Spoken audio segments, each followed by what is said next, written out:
matin? Est-ce qu'elle vit de Dieu ce matin? Alors poussons les cris de joie.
Dieu prie ce matin.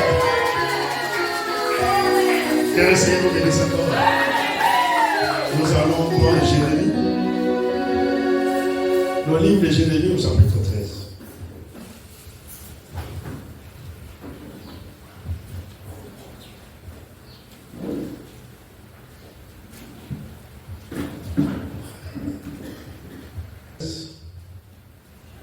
Nous lisons le verset 27. Jérémie 13, verset 27 nous dit: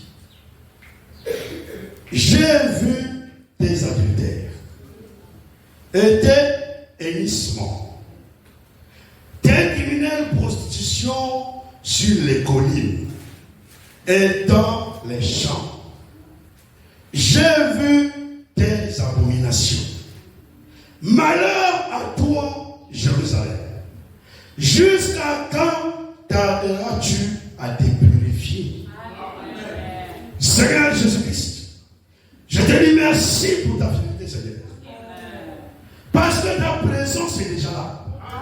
Nous avons besoin que tu sois présent. Et tu as dit là où deux ou trois sont assemblés à ton nom, tu es présent. Et ce matin, nous ne sommes pas assemblés au nom d'une église. Ce matin, nous ne sommes pas assemblés au nom d'un pasteur. Ce matin, nous ne sommes pas assemblés au nom d'un prophète. Mais ce matin, nous sommes assemblés au nom de Jésus-Christ.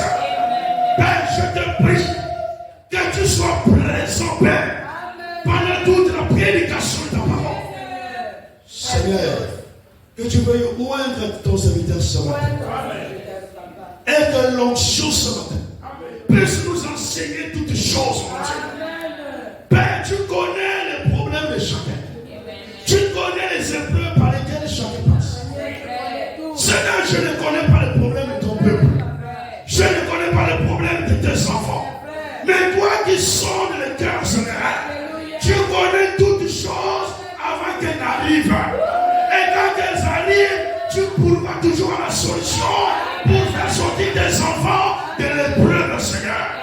Ainsi, visite chacun ce matin. Visite ton peuple, mon Dieu. Et que ta parole soit accompagnée de prodiges et de miracles ce matin. Père, efface l'homme de la scène. Que le Saint-Esprit, Père, puisse se tenir derrière cette chair. Et que le Saint-Esprit puisse annoncer ta parole ce matin. Parce qu'aucun homme ne connaît les profondeurs de Dieu.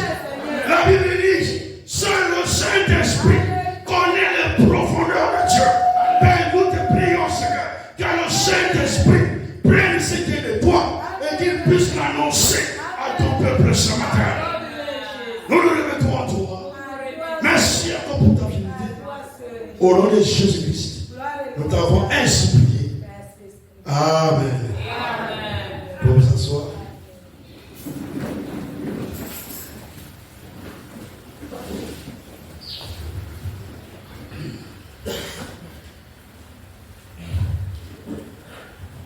Jusqu'à quand? Jusqu'à quand tarderas-tu à te purifier?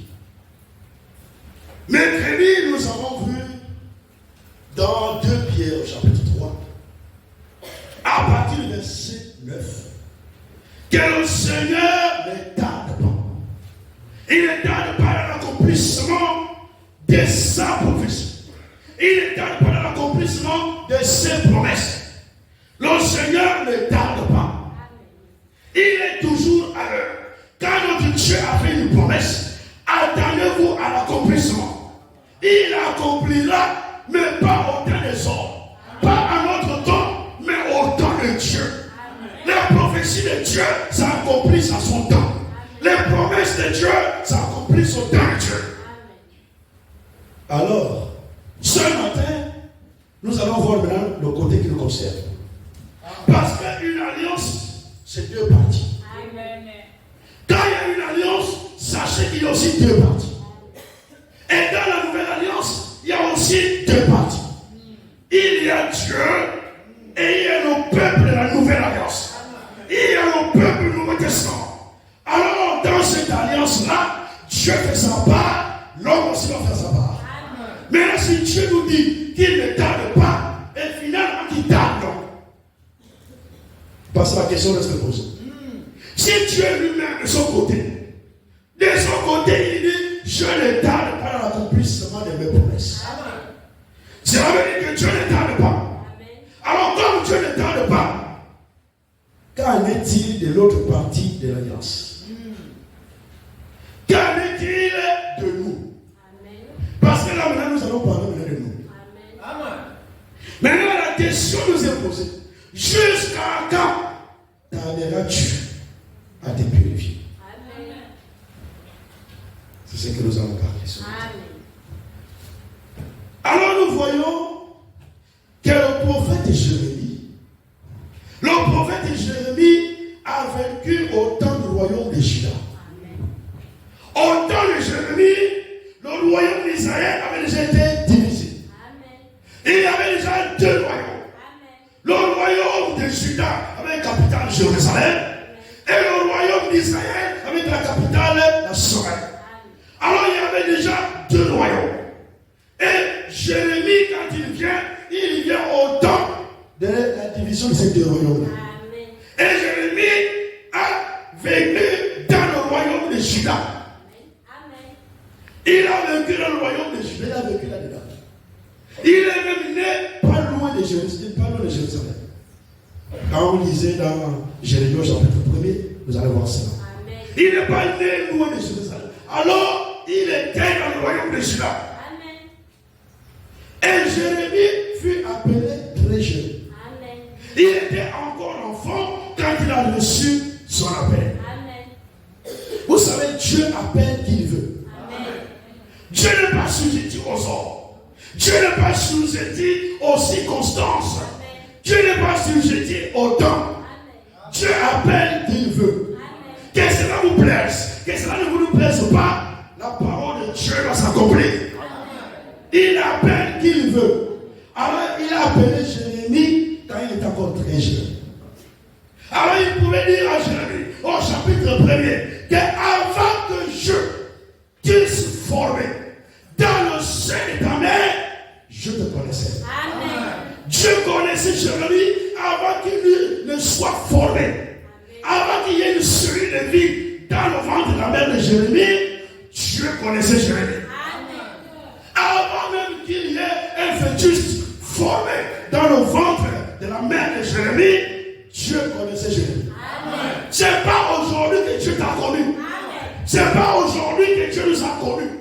Dieu nous a connus avant la fondation du monde. Il nous a connus dans sa préscience. Il nous a connus avant que nous soyons même formés. Avant que tu nous sois formés dans le ventre de ta mère, il t'a connu. Alors, comme il t'a connu, il sait, il connaît toutes choses. Il sait que même ce matin tu seras ici. Et il sait que tu seras assis ici. Il peut même dire 2000 ans plus tôt, là où tu seras assis. Comment tu seras habillé? Comment tu viendrais même ici? Est-ce que c'est par taxi ou c'est par un véhicule particulier? Tout ça, il peut le dire parce que Dieu sait tout. Dieu n'apprend pas davantage. Dieu connaît la chose avant même son commencement. Avant que la chose ne commence, Dieu la connaît. Alors il peut parler de cette chose comme si elle existait. Comme si elle était réelle. Mais avec les yeux naturels, nous ne voyons pas la chose. Mais Dieu a fixé un temps pour l'accomplissement de ses promesses bibliques. Et quand ce temps arrive, même Satan ne peut pas empêcher l'accomplissement de ses promesses. Il ne peut pas. Alors Dieu connaissait Jérémie. Et la Bible dit toujours dans Jérémie au chapitre 1er que quand Jérémie était maintenant dans le ventre de sa mère, il a établi, Dieu l'a établi prophète de la nation. Il a été établi depuis le ventre de sa mère. Alors, il a été mis à part depuis le ventre de sa mère. Comme Paul aussi pouvait le dire dans Galates que nous avons écouté, que j'ai été mis à part dès le ventre de ma mère. Alors Jérémie a été mis à part.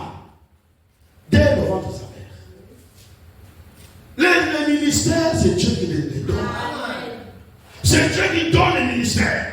Un ancien ne donne pas le ministère. Et le ministère, c'est Dieu lui-même qui les établit. C'est Dieu qui établit ce ministère dans son œuvre. Dans l'église locale, on peut établir ceux qui sont là, que le frère Franck appelle les ministères locaux. Amen. On peut établir les anciens. On peut établir les diacres. On peut établir tout ce monde, les trésoriers, tout ce monde, les administrateurs. Mais les ministres sont établis par Dieu. Ce sont les dons de Dieu. Étant monté au ciel, il a pris les hommes en don. En réalité, l'homme c'est un don. Un ministère tout entier c'est un don. Il a pris, ça c'est la bonne définition, la bonne traduction. Mais lui second dit, il a fait des dons aux hommes. Mais il a pris les hommes en don et il les a donnés à l'église. Il les a donnés au peuple de Dieu. Il les a donnés à l'épouse. Dieu, notre époux, a envoyé des cadeaux à son épouse. Les ministères sont les cadeaux que Dieu a fait à son épouse. Que l'époux a fait à son épouse. Alors, Jérémie était un don pour le peuple de Dieu. Jérémie était un don pour le peuple de Juda. Jérémie était la sentinelle. Jérémie pouvait voir les choses. Dieu lui révèle les choses. Et il annonce à son peuple. Il avait le ainsi dit l'Éternel. Jérémie recevait de Dieu. Et il transmettait au peuple. La parole de Dieu vient au prophète. Alors quand le prophète reçoit la parole, il annonce fidèlement au peuple de Dieu. Alors le prophète n'a seulement ainsi dit l'Éternel. Mais le révélateur de la parole, c'est Dieu lui-même. Vous savez que c'est pas le prophète qui révèle. Amos 3, 7, vous dites quoi?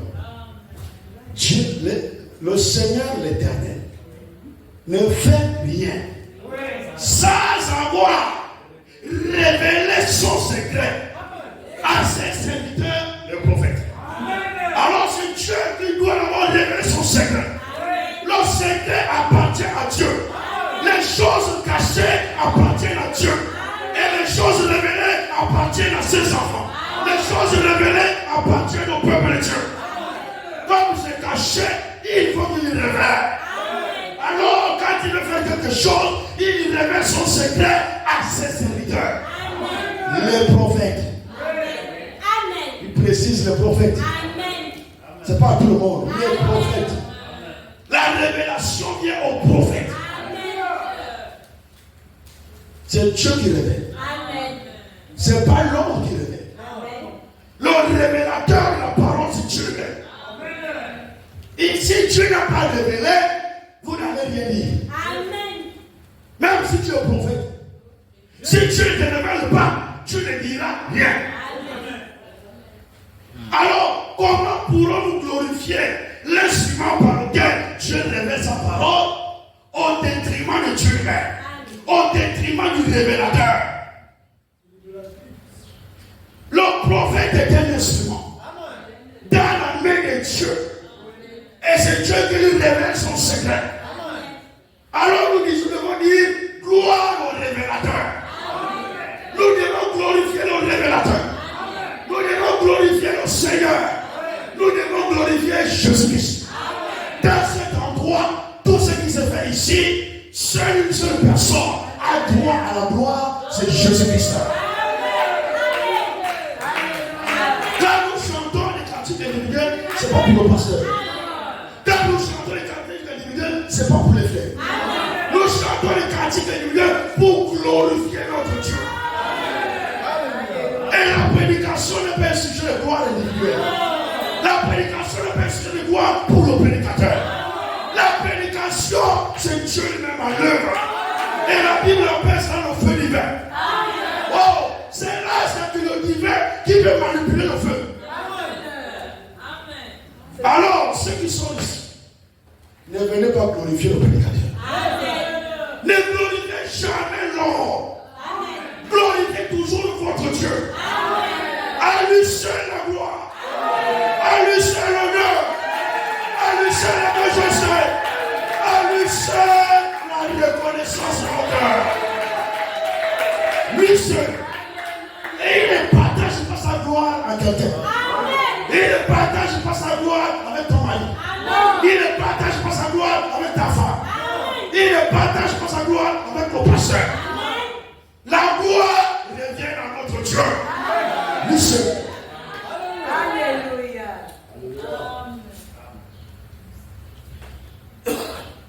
Nous sommes le peuple de Dieu. Tout ce qui se fait dans l'œuvre de Dieu appartient à Dieu. Amen. Tout. Les enfants sont les enfants de Dieu. La parole est la parole de Dieu. La chair est la chair de Dieu. L'église est l'église de Dieu. Rien n'appartient à l'homme. Tout appartient à notre Dieu. Alors aucun nom ne peut se prévaloir dans l'œuvre de Dieu. C'est juste. Amen. Tout ce qui se fait dans l'œuvre de Dieu, ça doit être fait par l'Esprit. Ça doit être fait par le Saint-Esprit. Pas par la pensée humaine. Pas par l'homme. L'homme nous amènera à la mort. L'homme ne peut pas nous amener à la vie. Le seul qui a la vie, c'est Jésus-Christ. Il est le prince de vie. Alors il peut donner la vie à qui il veut.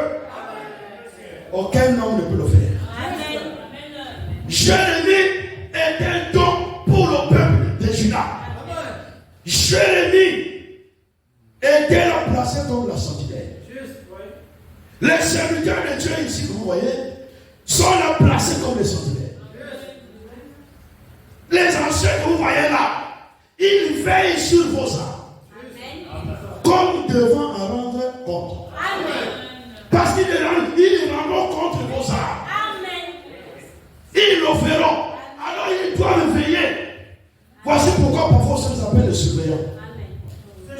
Ils sont là pour surveiller sur le troupeau. Ils surveillent le troupeau. Quand le loup est rentré, alors il prend l'épée de la parole. Il prend l'épée de l'esprit. L'épée, ce n'est pas l'épée de l'homme. L'épée, c'est l'épée de l'esprit. Et quand il prend l'épée de l'esprit, alors l'esprit lui-même utilise l'épée. L'épée ne peut être utilisée par l'homme. L'épée ne peut être utilisée par le mal de vos vouloirs. L'épée est utilisée par l'esprit. Parce que ce n'est pas l'épée de l'homme. C'est l'épée de l'esprit. Et l'épée de l'esprit, c'est la parole de Dieu. Jérémie était la sentinelle. Alors en tant que sentinelle, il devait faire son rôle. Son rôle était d'avertir le peuple. Il devait avertir le peuple. Son rôle était d'annoncer les oracles de Dieu au peuple de Dieu. Et quand il fait son rôle, il doit être fidèle dans son rôle. Le prédicateur ne doit rien ajouter ni rien de chose. Il vous donne la parole de Dieu telle qu'elle est, sans falsification. Et c'est la parole de vérité qui produit en vous la nouvelle naissance. C'est la parole de vérité qui produira l'esprit de vérité en vous. Si vous écoutez des paroles fortes, mélangées, vous n'arriverez pas à la nouvelle naissance. Voici pourquoi dans cet endroit nous veillons sur la parole. Amen. Mais en réalité, ce n'est pas nous qui veillons sur la parole. C'est Dieu lui-même qui veille sur sa parole. L'Éternel peut dire à Jérémie que je veille sur ma parole. Il veille sur sa parole. Ainsi, il a placé aussi les hommes-là dans son œuvre pour être les sentinelles. Jérémie était la sentinelle pour le peuple. Si le peuple voulait être épargné, il fallait qu'ils écoutent Jérémie. Si le peuple voulait être épargné de la déportation, il fallait qu'ils écoutent Jérémie. Jérémie a parlé.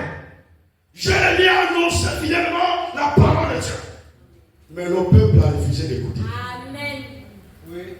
Dans ce temps-là, il y avait beaucoup de faux serviteurs. Beaucoup de faux prophètes.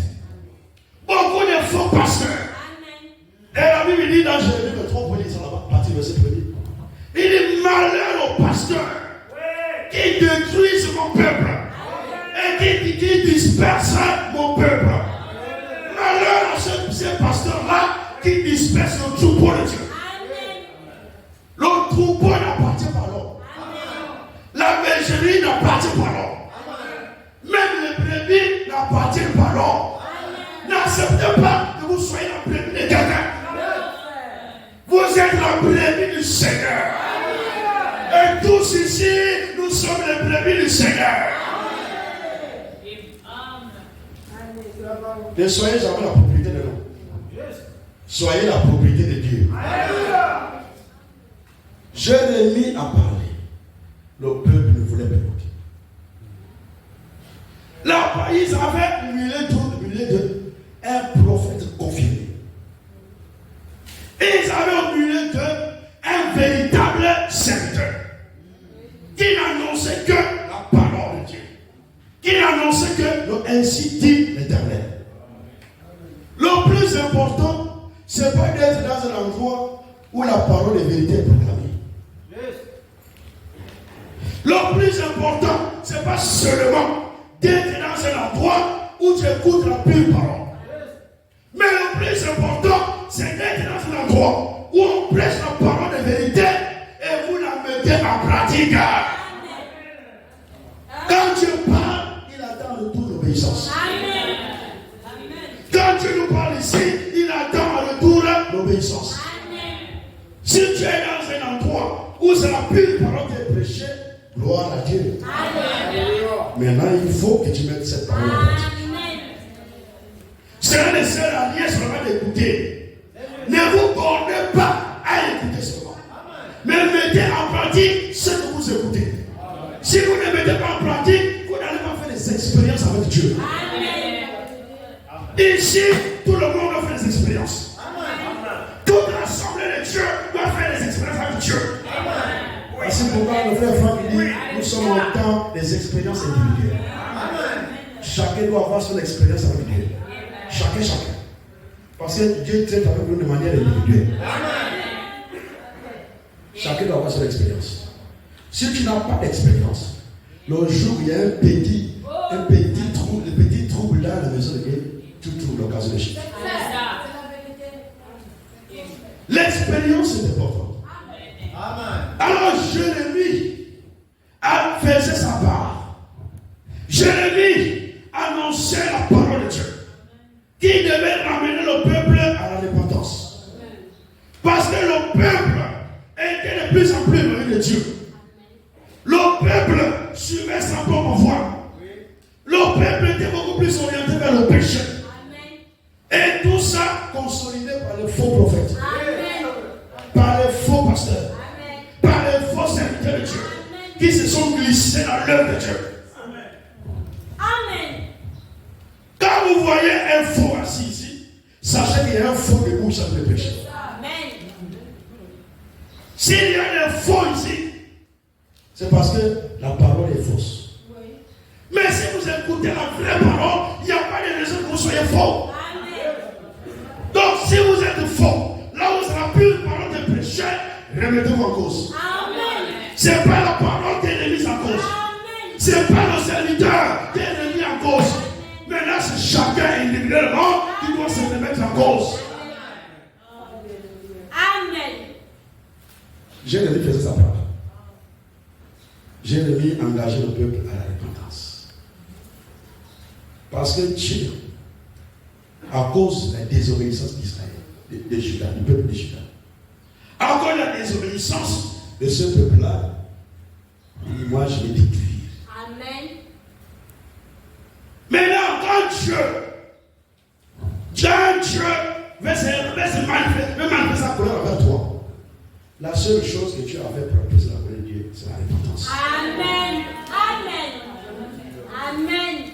D'où la repentance est un sujet important. Amen. Quand Jean-Baptiste arrive, la première chose, répentez-vous. Quand Jésus arrive après Jean-Baptiste, la première chose, répentez-vous. Et le frère Franck dit, à la fin aussi, ce sera la même prédication, répentez-vous. La repentance est le cœur.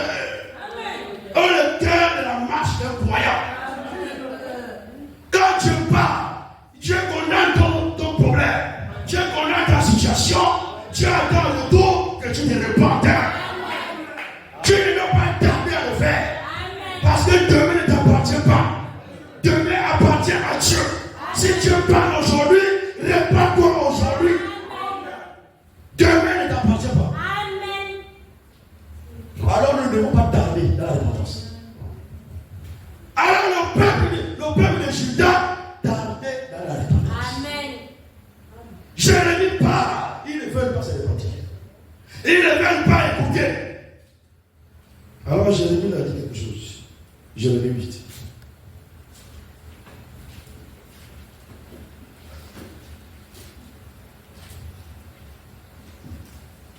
Le serviteur lui fera tout ce qui est de son possible pour vous donner tout le conseil de Dieu. Tout le conseil. Il n'enlève rien. Maintenant, c'est à nous d'accepter le conseil de Dieu ou de refuser le conseil de Dieu.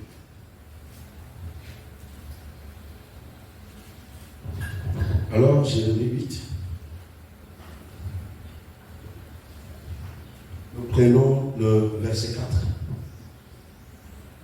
Le verset 4 de Jérémie 8. Dis-leur, ainsi parle l'Éternel. Est-ce que l'on tombe sans se relever? Ou se détourne-t-on sans revenir? Pourquoi donc ce peuple de Jérusalem s'abandonne-t-il à des perpétuels égarements? Il persiste, donc malgré que la parole sort, il persiste dans la tromperie. Il refuse de se convertir. Amen. Il refuse catégoriquement.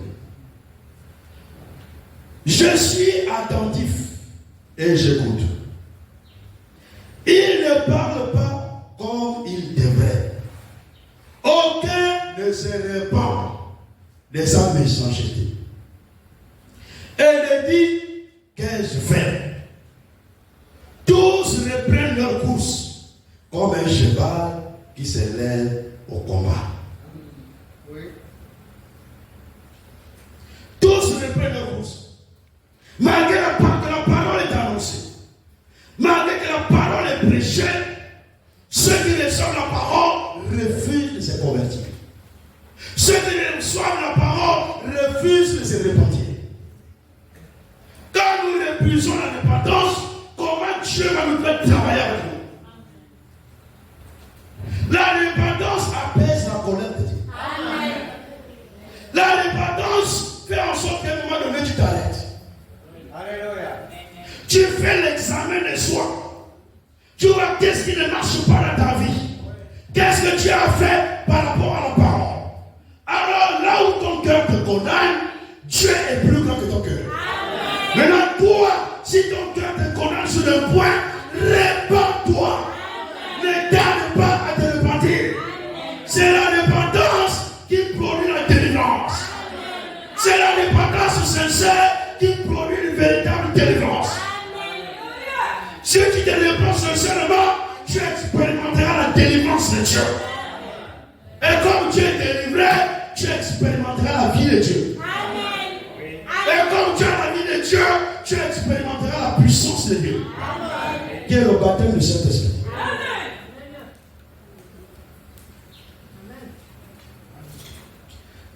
La parole est proclamée dans toute sa véracité. Mais les cœurs refusent d'accepter la parole. Les cœurs refusent de croire à la parole. Chacun reprend son chemin.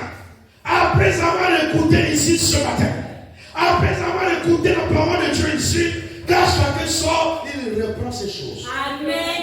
Il reprend sa course comme un cheval au combat. Nous tardons dans la repentance. Amen. Nous tardons dans la repentance envers Dieu. Oui. Plus nous tardons, plus nous retardons notre croissance. Amen. Le Seigneur ne viendra pas prendre les gens qui ne sont pas encore arrivés en maturité. Amen. Parce qu'il viendra prendre le fils mâle. Et le fils mâle, c'est la troupe des vainqueurs. Amen. Ce n'est pas n'importe qui, c'est la troupe des vainqueurs. Amen. Et nous devons arriver à la stature parfaite de Christ. Amen. Amen. Plus nous nous répandons, plus nous nous rapprochons de lui. Amen. Plus tu te répands, tu te répands, plus tu te rapproches de Dieu. Amen. Plus tu te répands, plus Dieu se rapproche de toi. Amen. Donc c'est un rapprochement mutuel qui fait en sorte que tu pourras expérimenter les expériences. Amen. La repentance pour les enfants de Dieu est importante. Amen. Amen. Nous devons nous repentir. Amen. Alors, Jérémie pose la question. Il nous dit ici. Dis-leur ainsi par l'Éternel. Est-ce que l'on tombe sans se relever? Est-ce que l'on tombe sans se relever? Tomber là, c'est humain. Amen. Ça peut arriver que nous tombons. Tomber, c'est humain. Mais se relever, c'est divin. Amen. Alors, si tu es tombé, tu ne dois pas rester là où tu es tombé. Tu dois te relever. Le plus important, c'est que tu continues la marche. Même si les gens vont se moquer de toi, même si les gens vont contrôler les choses sur toi parce que tu es tombé, mais le plus important, c'est de te relever. Marche, continue ton chemin. Amen. Les hommes resteront avec ton passé. Amen. Mais toi, ton passé, Dieu l'aura effacé. Amen. C'est ça l'essai qui fait bien avec la repentance. C'est par la repentance que Dieu efface nos péchés. Dieu te répand sincèrement, Dieu te pardonne. Et ensuite il te justifie. Donc il faut te voir maintenant comme si je n'avais jamais péché. Amen. Même si les journaux du monde restent avec ton péché, avec ton historique, avec ce que tu as fait. Même si il y a des bien-aimés, les frères et les sœurs, qui continuent à parler de ton péché, devant Dieu, quand Dieu te regarde, il te voit sans péché. Amen. La repentance fait en sorte que Dieu efface ton péché. Amen. Et si ton péché n'est pas effacé, tu viendras en jugement. Amen. Ne tardons jamais à cette construire la repentance. Tomber là, ça peut arriver. Mais le plus important, il faut se relever. Alors, même Proverbe 24 nous dit, il dit, 7 fois, le juste tombe. Maintenant, il fait quoi? Il se relève toujours. Le juste tombe 7 fois, mais il se relève toujours. C'est ce qui fait la particularité des élus. L'élu ne reste pas dans le péché. L'élu ne vit pas dans le péché. L'élu vit dans la sanctification. Parce qu'il a été élu pour être mis à part. Nous avons été élus pour vivre la sanctification. Nous n'avons pas été élus pour vivre la vie mondaine. Dieu nous a élus pour la sanctification. Alors nous ne devons pas tarder. Si tu écoutes la parole de ce matin, la parole de condamne ton problème, ne tarde pas. Ça comme ça qu'on ne grandit pas. Nous tardons. Maintenant, jusqu'à quand tardera-tu? Ça, c'est une bonne question. Parce que Dieu vient d'un moment à l'autre. Aujourd'hui, nous sommes dans les prolongations. Le temps est fini. Il n'y a plus le temps. Le Seigneur peut venir même aujourd'hui. Oui, c'est juste. Maintenant, si tu continues à tarder, tu ne partiras pas. Amen. C'est vrai. Si tu tardes dans la repentance, tu ne partiras pas dans l'enlèvement. Amen. Les enfants de Dieu doivent avoir l'empressement. Alléluia. Amen. Quand la parole condamne son situation, son problème, il se met à genoux là, il se met à pleurer. Pourquoi nous n'arrivons plus à pleurer aujourd'hui? Amen. Parce qu'en réalité, nous avons de fausses repentances. Amen. La repentance qui vient du Saint-Esprit. Parce que la repentance n'est pas produite par vous. La repentance, c'est une action surnaturelle du Saint-Esprit. Voici pourquoi ne forcez personne à la repentance. Ne forcez pas un frère à venir se repentir. Ne forcez pas une soeur de venir se repentir. Il faut que le Saint-Esprit touche son cœur. le Saint-Esprit touche son cœur, alors il viendra même en rampant. Il va ramper jusqu'à l'église pour venir se repentir. Et ça, c'est une repentance sincère. Et la Bible dit, c'est une repentance dont on ne se répand pas. Amen. Il y a les repentances où on se répand. Après. Tu te répands là, tu pleures demain, tu dis encore, tu pleures la même chose. Dieu connaît ta situation aujourd'hui, tu pleures. Demain encore, Dieu parle la même chose, tu pleures. Après demain, Dieu parle la même chose, tu pleures. La repentance n'est pas sincère. Une véritable repentance enlève la chose qui t'amène à faire la chose. La véritable repentance enlève l'esprit qui t'amène à faire la mauvaise chose, à ne plus être en toi. Donc par la repentance, Dieu te délivre de la mauvaise chose, de l'esprit impur qui t'amène à vivre une vie impure. Et là tu dois être sincère. Dieu nous connaît. Il connaît chacun de nous. Il sonde le cœur sur les reins. Il connaît si tu es sincère ou pas. Si tu n'es pas sincère dans la repentance, tu n'obtiendras pas de délivrance. Sois sincère. Et quand tu pleures là, c'est parce que tu regrettes ce que tu as fait. La parole de Dieu a touché ton problème. Tu regrettes, Seigneur, pourquoi j'ai fait ça. Je ne devrais pas le faire. Tu te mets à pleurer. Et tu es sincère. Comme tu es sincère, Dieu vient et te pardonne. Et quand il pardonne, il ôte la chose. Pourquoi nous retardons notre délivrance? Le manque de repentance retarde notre délivrance. Ça fait en sorte que nous vivons toujours les mêmes personnes. Nous sommes toujours pareils. Nous ne voulons pas nous repentir. Le peuple ne voulait pas se repentir. Le peuple ne voulait pas écouter.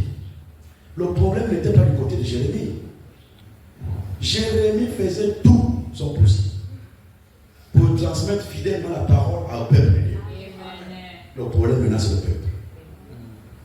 Dieu ne tarde pas dans l'accomplissement de ses promesses. Mais c'est l'homme qui tarde dans l'obéissance de la parole. Nous tardons pour ce qui est l'obéissance à la parole de Dieu. Parce que la foi va de pair avec l'obéissance. Si tu dis que tu crois, on doit voir ton obéissance. Tu dois obéir à la parole de Dieu. Cela démontre que tu as la foi. La foi et l'obéissance marchent de pair.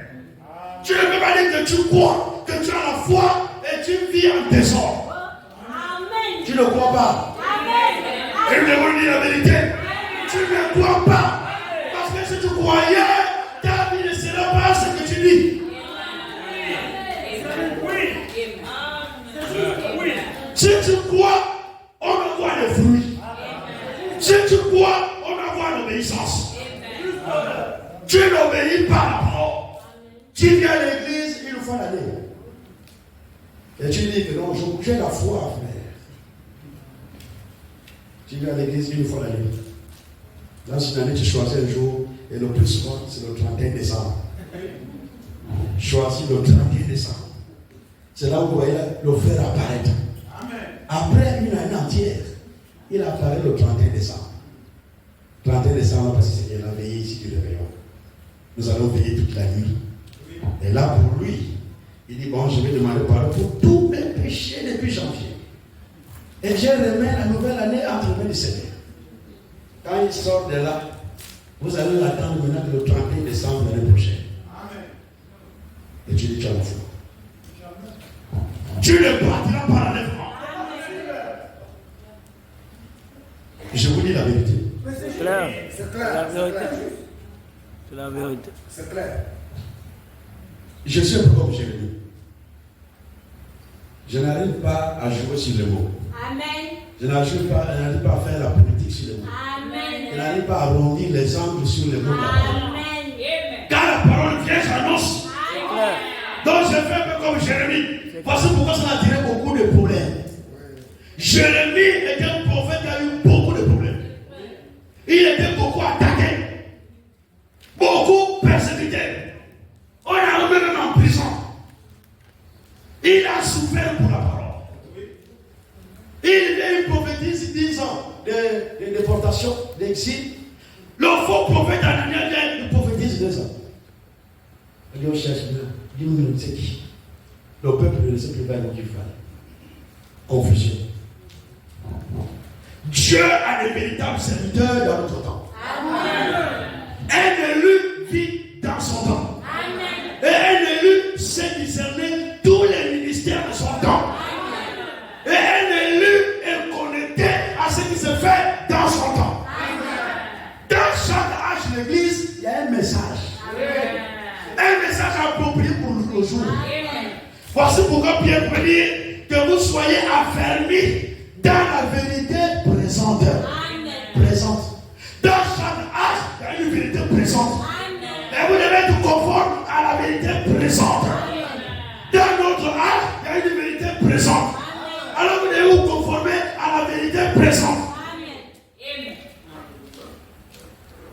L'élu, c'est sa particularité. Il vit dans le présent. Amen. Il reconnaît le ministère. Il est connecté au ministère de son temps. Amen. Aujourd'hui, beaucoup ne sont pas connectés au ministère de leur temps. Amen. Le ministère qui est en train de s'exercer, qui est en train de se manifester actuellement, beaucoup l'ignorent même. Oui. Et vous allez dire que vous êtes les ennemis. L'élu est dans le plan de Dieu. Amen. Les serviteurs de Dieu sont dans le plan de Dieu. Alors l'élu aussi dans le plan de Dieu. Dans la main du Seigneur, tous les serviteurs sont dans sa main. Amen. Les messagers des âges de l'église sont dans la main droite du Seigneur. Amen. Mais les élus aussi des gens de l'âge de l'église sont dans la main du Seigneur. Amen. Nous sommes tous dans la main du Seigneur. Amen. Alors Jésus vous dit, personne ne peut vous laver de ma main. Amen. Ce que le Père m'a donné là, amen, personne ne peut te laver de ma main. Amen. Nous sommes dans la main du Seigneur. Alors Jérémie jouait son rôle de sentinelle. Dis ton bouton, sans se relever. Tu peux te relever encore, mon frère, ce matin. Tu peux te relever encore, ma soeur, ce matin. Nous sommes au temps favorable. Amen. Nous sommes au temps de la grâce. Amen. Nous sommes au temps où Dieu manifeste sa miséricorde. Amen. Nous sommes au temps où Dieu pardonne les péchés. Amen. Peu importe ce que tu as fait, n'aie pas honte de ton péché. Amen. Dis cela à ton Dieu. Confesse ton péché à ton Dieu. Répands-toi sincèrement. Ne tarde pas. Peu importe ce que tu as fait, Dieu veut te pardonner ce matin. Amen. Il te relèvera si tu te répands ce matin. Amen. Il va te relever. Il est même prêt déjà à le faire. Allez, la main de Dieu est déjà tendue. La main de Dieu est tombée. Comme tu es tombé, il vient, il tend sa main. Il dit, bon, prends la main, comme ça je te relève. Mais il tend sa main, toi tu y refuses.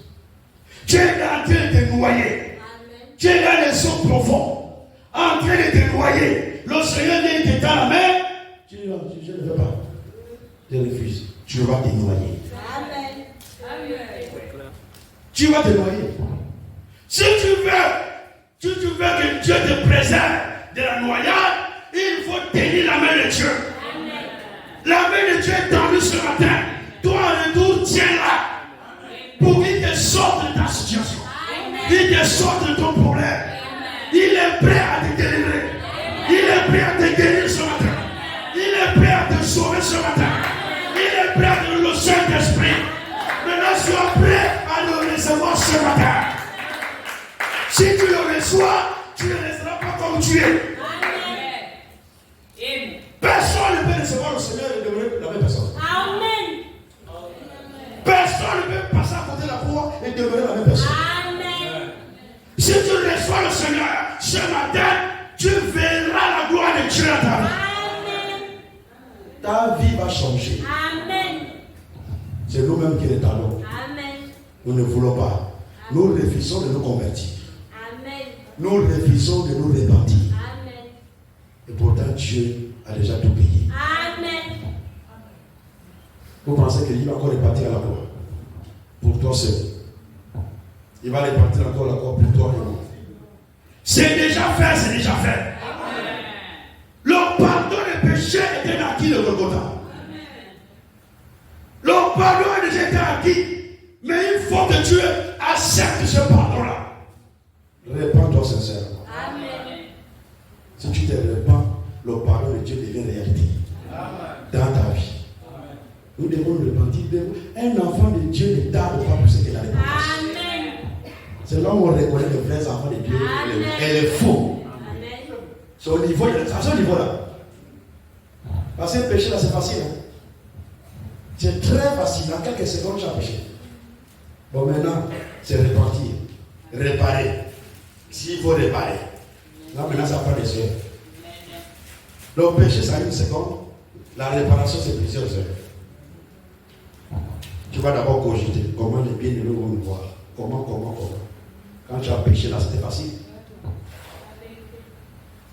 Il faut la repentance. Un enfant de Dieu ne tarde pas pour la repentance. S'il a fait quelque chose, la parole, on lui montre la parole, il se répand. Amen. Il ne va pas continuer. Il se répand. Tu es tombé, tu peux te relever. Amen. Et Dieu ce matin veut te relever. Amen. Il veut te relever ce matin. Amen. Il faut attendre à sortir la main de Dieu. Amen. Alors le peuple ne voulait pas. En un mot, le peuple refusait d'écouter. Alors Dieu a arrêté là-bas au ciel la destruction de Juda et de Jérusalem. Alors comme notre Dieu ne fait rien sans avoir révélé son secret à ses secteurs de prophète, alors il vient à Jérémie. Il vient au prophète Jérémie pour lui révéler le secret qui est dans son cœur. Pour lui révéler ce qu'il veut faire. Ce que Dieu veut faire. Alors, il prend les énigmes. Il prend les énigmes. Il enseigne son prophète. Alors il dit, va. Vous voyez ça dans Jérémie 13, le premier verset. Il dit, va, achète-toi une ceinture de lin. Tu achètes une ceinture de lin et tu le mets autour des reins. Le serviteur de Dieu obéit toujours. Alors il va, il part, il prend, il achète cette ceinture-là, cette ceinture de lin, et il le met autour des reins. Alors la parole de Dieu revient encore de nouveau. Et il prend cette ceinture que tu as mis autour des reins. Va près de l'Euphrate. Tu mettras cette ceinture dans une fente de rocher. Amen. Tu vas la cacher là-bas. Amen. Alors le Seigneur prend la ceinture. Il va près de l'Euphrate.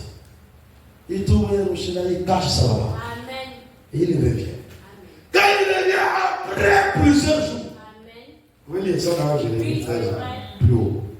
Après plusieurs jours, le Seigneur lui dit maintenant, va reprendre la ceinture là. La ceinture que tu as cachée là, va la reprendre. Lui aussi, il obéit toujours. Il le bat. Quand il arrive, il fouille là, il avait caché, il retourne la ceinture. Quand il retourne la ceinture n'est plus bonne à rien. Amen. La ceinture est pourrie. Amen. La ceinture est gâtée. Amen. Alors c'est une ceinture qui ne sert plus à rien. Amen. Il dit, bon, voilà ce que je veux faire. Jérémie 13.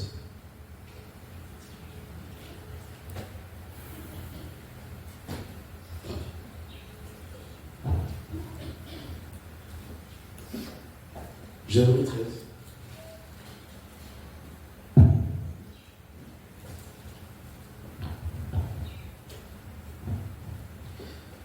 Vous voyez ça, ce que je vais dire là, vous voyez plus haut, les plus premiers versets. Bon, on va d'abord commencer, après je vais sauter pour aller vite. Premier verset de Jérémie 13. Ainsi m'a parlé l'Éternel. Va, achète-toi une ceinture de lin et mets-la sur tes reins. Mais ne la trempe pas dans l'eau. J'ai attaché la ceinture. J'ai acheté. Je réponds cela. J'ai acheté la ceinture. Selon la parole de l'Éternel. Et je l'ai mis sur mes reins. Et la parole de l'Éternel me fut adressée une seconde fois en ces mots. Prends la ceinture que tu as achetée et qui est sur tes reins. Lève-toi, va vers l'Euphrate et la cache-la dans la fente des rochers. J'allais et je la cachai près de l'Euphrate, comme l'Éternel me l'avait ordonné. Plusieurs jours après, l'Éternel me dit, lève-toi, va vers l'Euphrate et là prends la ceinture que je t'avais ordonné d'y cacher. J'allais vers l'Euphrate, je fouillai et je pris la ceinture dans le lieu où je l'avais cachée. Mais voici la ceinture était gâtée. Amen. Elle n'était plus bonne à rien. Amen. Le verset 8. La parole de l'Éternel me fut adressée en ces mots. Amen. Ainsi parlait l'Éternel.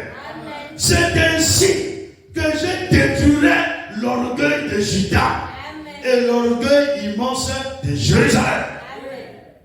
C'est ainsi. Comme tu as vu cette ceinture-là pour y gâter. Il nous dit, verset 9, ainsi parlait-elle, c'est ainsi que je détruirai l'orgueil de Juda et l'orgueil immense de Jérusalem. Et il va détruire. Dieu avait déjà arrêté cela. Et il vint à Jérémie pour lui révéler son secret.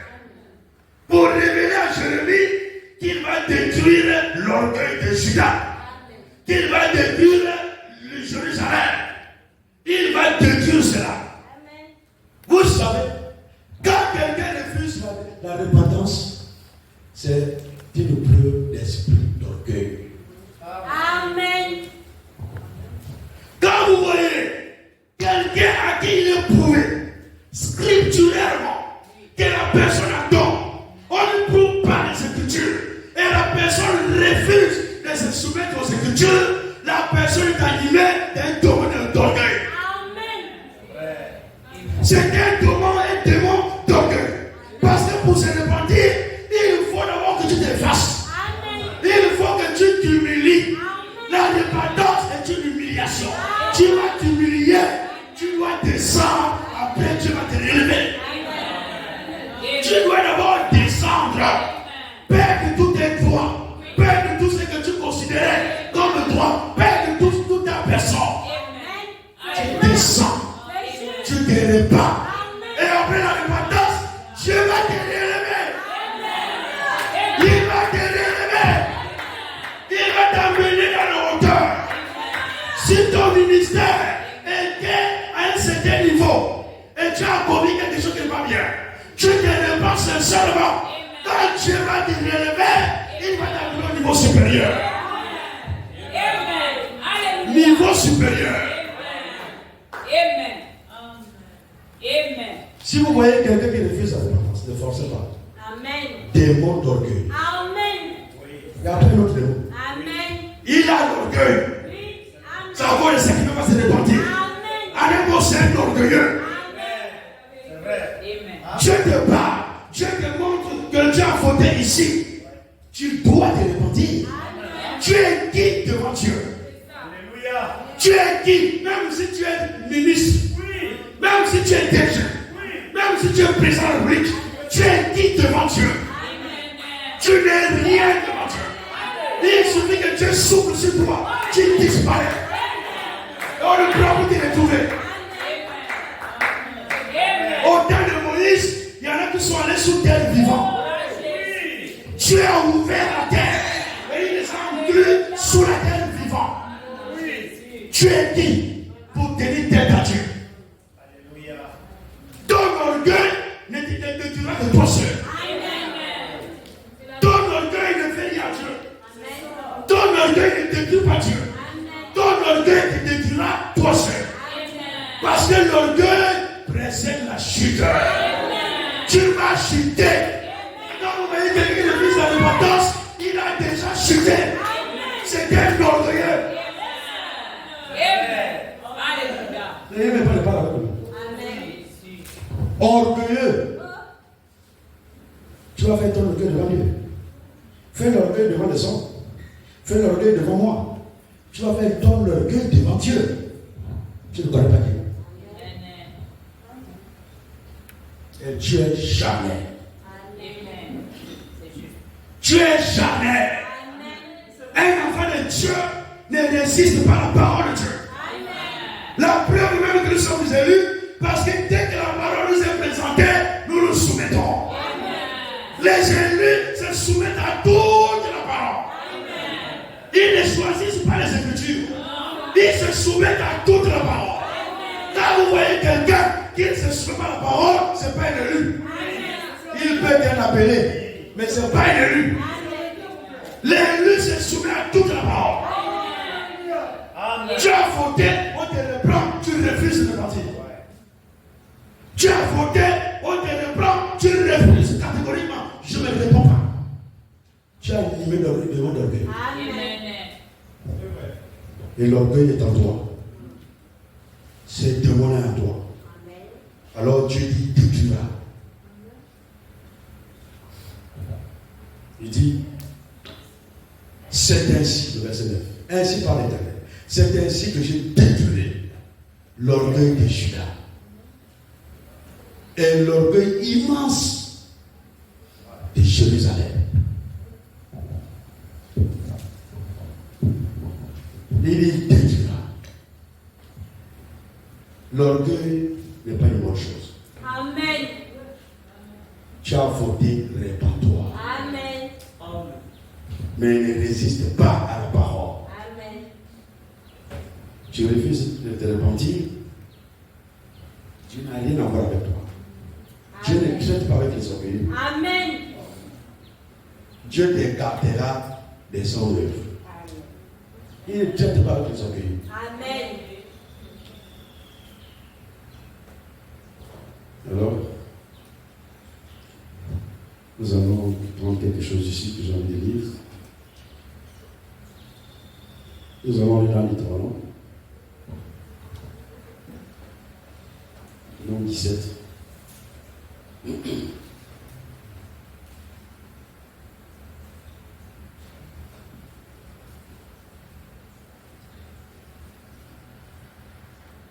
prenons le verset 12.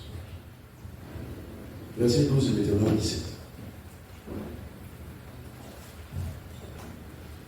Et on prend même un peu plus haut. On va prendre à partir du verset 10.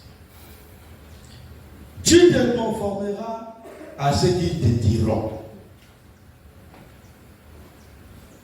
Je vais le prendre plus haut. On va le monter plus haut. C'est important. Nous allons prendre à partir du verset 8. Si une cause relative à un meurtre, à un différend, à une blessure te paraît trop difficile à juger et fournit matière à contestation dans tes portes, tu t'élèveras et tu monteras au lieu de l'Éternel, ton Dieu choisira.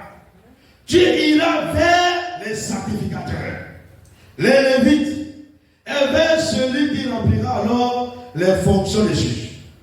Tu les consulteras et ils te feront connaître la sentence. Le verset 10. Tu te conformeras à ceux qui te diront dans le lieu que choisira l'Éternel. Et tu auras soin d'agir d'après tout ce qu'ils t'enseigneront. Verset 11. Tu te conformeras à la loi qu'ils t'enseigneront et à la sentence qu'ils auront prononcée.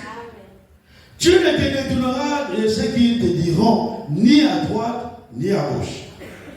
L'homme qui, par orgueil, n'écoutera pas le sacrificateur, placé là pour servir l'Éternel, ton Dieu, ou qui n'écoutera pas le juste, cet homme sera puni de mort. Tu ôteras ainsi le mal du milieu d'Israël. Amen. Afin que tout le peuple entende et craigne, et qu'il ne se livre plus à l'orgueil. Amen. S'il y a un différent dans la maison de S'il y a une différence entre le frère et le soeur, il y a une situation entre le frère et le soeur, ou entre frère et frère, ou entre soeur et soeur. Vous n'arrivez pas à trouver terrain d'attente. Vous n'arrivez pas à vous accorder. Allez-y à l'endroit où l'Éternel a choisi. L'endroit que l'Éternel a choisi, c'est la maison de Dieu. Amen. La maison de l'Éternel.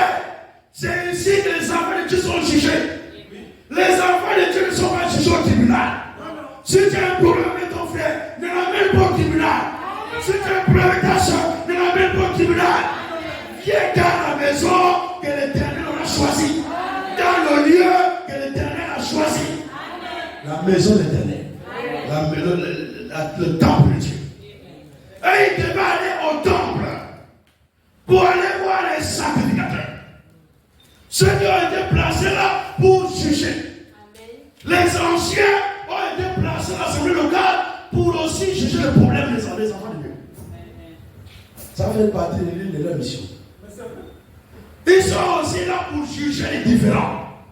Ils sont là pour juger les problèmes entre frères et sœurs, ou entre sœurs et sœurs, ou entre frères et frères.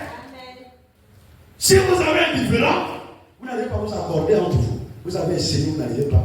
Venez voir l'ancien. Amen. Posez votre problème à l'ancien. Maintenant, l'ancien, il ne vous donnera pas ses opinions. Non. Il ne vous donnera pas sa pensée. Non. Il ne vous donnera que la parole de Dieu. Amen. Il va te montrer la parole. Il va vous montrer la parole. Amen. Maintenant, la sentence qui aura été prise là, vous devez la respecter. Amen. Si vous ne la respectez pas, vous ne respectez pas Dieu. Quand l'ancien dit, va faire comme ça, va faire comme ça. Amen. C'est encore de ça qu'on ne prospère pas. Amen. C'est encore de ça qu'on appelle les délivrances. Chaque dimanche, nous allons venir voir l'homme de Dieu. Nous allons venir voir l'ancien, exposer le problème. Quand l'ancien dit, va faire ça, Dieu ne va pas le faire. Orgueilleux. Amen. Pourquoi tu viens voir l'ancien? Tu n'arrives pas à t'accorder avec ton frère, tu vas voir l'ancien. L'ancien vous dit ce qu'il faut faire par rapport à la parole, pas par rapport à autre chose. Il vous dit, vous devez faire comme ça, vous devez faire comme ça. Quand tu sors de là, tu continues ta marche. Et tu ne viens pas toujours, je vais encore rencontrer les anciens. Quand tu viens, tu poses le même problème. L'ancien ne changera pas d'avis. Vous savez, la parole ne change pas. Même si ce n'est pas l'ancien, s'il y a 2 ou 3 anciens, même s'il y a un ancien qui n'est pas là, l'autre ancien ne dira pas autre chose. Il ne vous dira que la parole de Dieu. Va obéir à la parole. Et tu dois obéissance à ce que les anciens décident. Amen. Tu refuses. Orgueilleux. Amen. Et les gens comme ça, on les lapide. C'est un démon d'orgueil. Amen. Quand tu le vois l'ancien, ne faisons pas de l'amusement dans la maison de Dieu. Ici, ce n'est pas un théâtre. Ici, ce n'est pas un film que nous sommes en train de tourner. Quand tu as un problème qui te tient à cœur, tu vas voir le pasteur. Amen. Tu vas voir l'ancien. Quand tu viens le voir, expose ton problème. Amen. Ce qu'il te dira, amen, tu as l'obligation d'obéir à ça. Amen. Sinon, pourquoi tu viens le voir? Amen. Si tu ne veux pas obéir, reste loin dans tes choses. Continue à prospérer dans tes choses. Continue à persévérer dans tes choses. Mais si tu as été touché, tu veux voir l'ancien. Pourquoi tu n'obéis pas à ce grand Seigneur? Tu dois obéir. Tu dois respecter. Et quand nous ne le faisons pas, démon d'orgueil. Amen. C'est un orgueilleux qui le fait. Il ne veut pas se soumettre à la parole. La parole t'est présentée, tu refuses de te soumettre. C'est l'orgueil. Nous devons obéir à la parole. Vous voyez, là nous avons lu Deutéronome 17, le verset 12 nous dit: l'homme qui, par orgueil, j'espère que nous avons nos Bibles sous les yeux. le verset 12 et Deutéronome 17. L'homme qui, par orgueil, n'écoutera pas le sacrificateur placé là pour servir l'Éternel ton Dieu, ou qui n'écoutera pas le juge, cet homme sera puni de mort. C'était comme ça.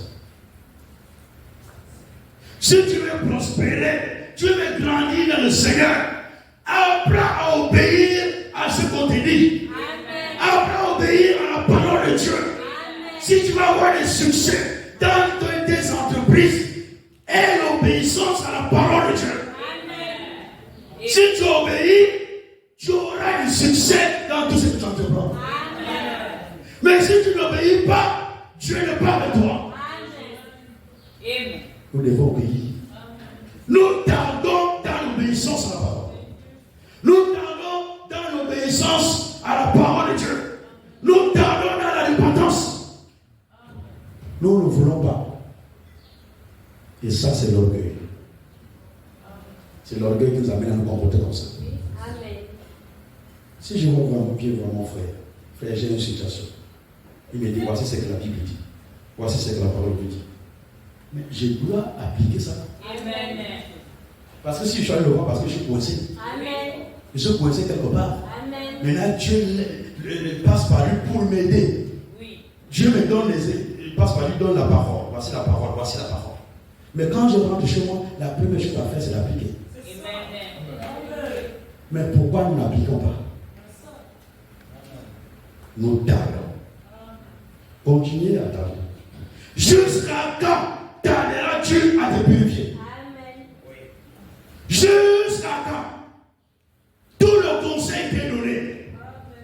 Tu as tout le conseil de Dieu.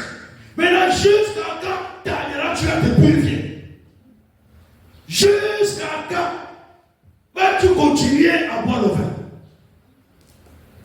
Jusqu'à quand tu vas continuer à fumer les cigarettes? Jusqu'à quand tu vas continuer à courir les hommes? Jusqu'à quand tu vas continuer à vivre la débauche? Jusqu'à quand tu vas continuer à vivre le vol? Jusqu'à quand tu vas continuer à vivre ce que tu vis? Jusqu'à quand tardes-tu à te purifier? Jusqu'à quand? Sache que le temps ne t'appartient pas. Le temps ne t'appartient pas. La seconde, l'heure, les moments, les jours, les années, tout ça ne t'appartient pas. Ne remets pas à demain ce que tu peux faire aujourd'hui. Ne remets jamais à demain ce que tu peux faire aujourd'hui. Parce que même aujourd'hui, Dieu peut te retirer le souffle de vie. Et si Dieu te retire le souffle de vie, tu ne feras plus ce que tu avais prévu faire. Parce que même quand tu veux te revoir avec un frère bien-aimé, on veut faire un rendez-vous. Tu es obligé de dire, Dieu voulant, si Dieu le veut, Amen. Nous nous retrouverons. Amen. Parce que demain ne t'appartient pas. Amen. Qu'est-ce qu'il dit? Qu'est-ce qu'il te dit que tu vas vivre jusqu'à demain après? Aujourd'hui, les gens meurent même par accident. Ce n'est pas forcément la maladie. Ça peut être un accident. Ça peut être l'AVC qui guette à tout moment. Tu es là, l'AVC, tu tombes faim. Tu n'as pas le temps de repartir. Amen. Répandons-nous aujourd'hui. Aujourd'hui est un jour favorable. Et dans ce jour-là, Dieu pardonne encore les péchés. Nous ne sommes pas ceux qui croient que le sang là-bas sur le trône a séché. Il y en a qui disent que c'est ça séché. Nous ne croyons pas à cela. Nous sommes de ceux-là qui croient que le sang est encore frais sur le trône de grâce. Et aujourd'hui, Dieu pardonne encore les péchés. Si tu vas dans ta chambre, tu demandes pardon à Dieu, Dieu te pardonnera. Ne sois pas orgueilleux. Ne soyons pas orgueilleux. Et Dieu connaît tout. Oui. Au verset 27 de Jérémie 13, il nous dit.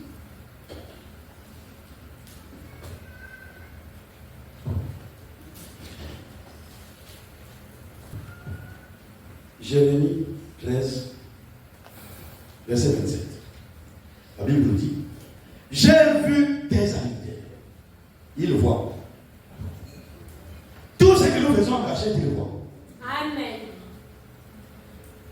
J'ai vu des adultères et des hennissements, des criminels prostitution sur les collines et dans les champs. J'ai vu des abominations. Malheur à toi, Jérusalem. Jusqu'à quand tarderas-tu à te purifier? Tout ce qui se faisait dans le pays, Dieu voyait cela. Amen. Tout ce qui se faisait en cachette, Dieu voyait cela. Aucune créature n'est cachée devant le Seigneur. Amen. Il voit toutes choses. Amen. Alors, il ne juge pas avant d'avoir averti. Amen. Avant que Dieu donne son jugement, il t'avertit, il avertit d'abord.